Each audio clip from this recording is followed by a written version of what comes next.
Gisèle, tu as nommé l'expression travail de sape. Oui. La définition du travail de sape est employée quand, je cite, quand des menées plus ou moins secrètes visant à détruire quelqu'un ou quelque chose sont mises en place.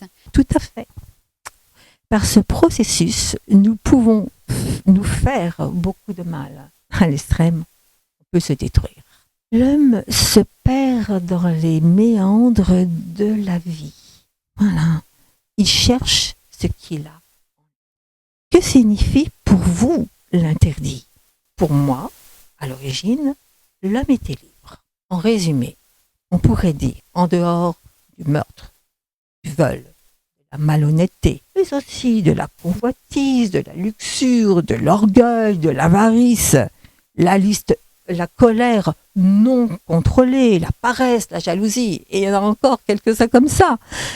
À vrai dire, tout ce que cela va générer, tout pourrait être quasiment permis, en dehors donc de tout ça. Quel est le contraire du mot interdit? C'est s'autoriser, c'est se consentir à soi-même, se donner le droit, se donner la permission, et bien entendu, dans le respect de la loi, dans la limite de ses compétences et de ce qui est possible. Tu peux me donner le contraire de libre? Être empêché? Mais qu'est-ce qui vous en empêche? Vous ou quelqu'un d'autre? Cette autre personne, si c'est le cas, a-t-elle réellement le droit de vous empêcher? Ou est-ce vous qui lui donnez ce droit? Voilà les questions que vous devez vous poser, que nous tous devons nous poser. Ceci est vrai pour tout ce qui nous limite, tout ce qui nous restreint, ce qui nous enchaîne.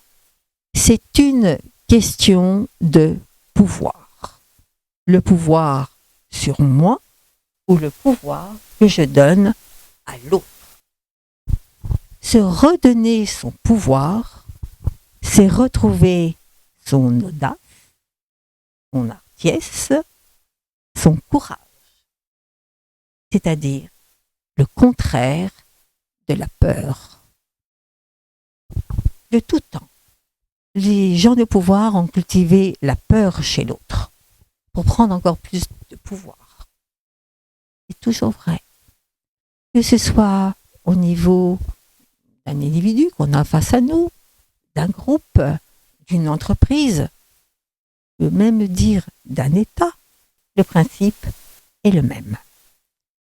D'assister les humains, de les surprotéger, les rend dépendants.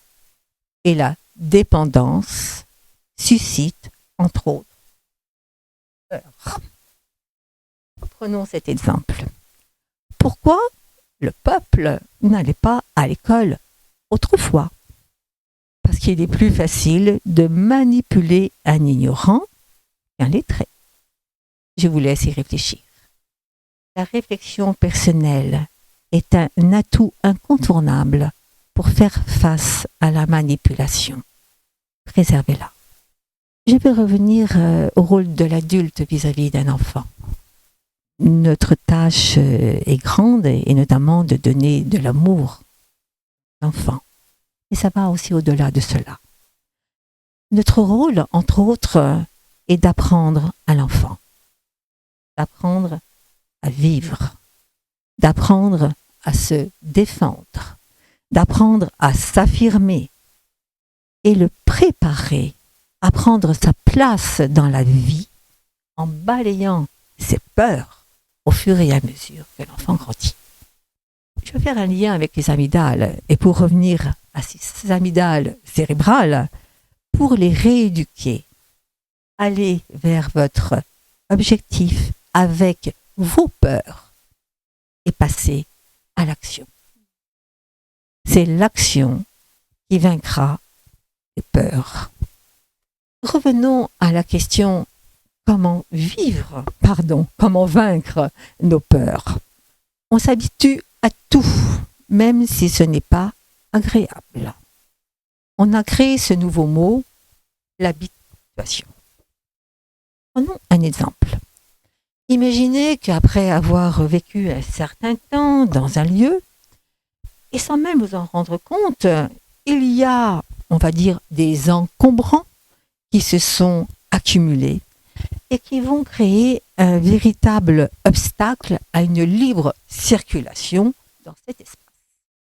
L'habituation aura fait son œuvre, mais subitement, vous en aurez assez de vous heurter à ce qui ne devrait pas être là.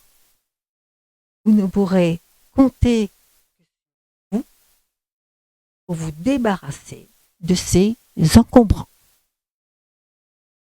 À vous de vous en donner les moyens, de faire l'effort, de faire face aux difficultés que vous allez rencontrer, oui, afin de vous en débarrasser.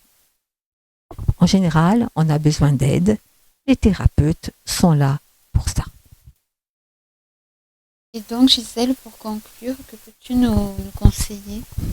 Alors, en ce qui concerne les peurs courantes, il y a de nombreux livres qui traitent de ce sujet-là. Quant à moi, je vais vous dire tout simplement, n'ayez pas peur d'anéantir vos peurs. Osez les combattre. Merci Valérie. Merci à toi, Gisèle. Pour notre prochain rendez-vous, j'ai l'intention de vous parler des eaux informées. Je pense que ce sera un très bon enchaînement par rapport à cet exposé. Et avant de vous quitter, je me permets de nouveau de vous rappeler mes sites www.bonnevillegisèle.net et également www.guérisseuse-spirituelle.com. Au mois de novembre, au revoir.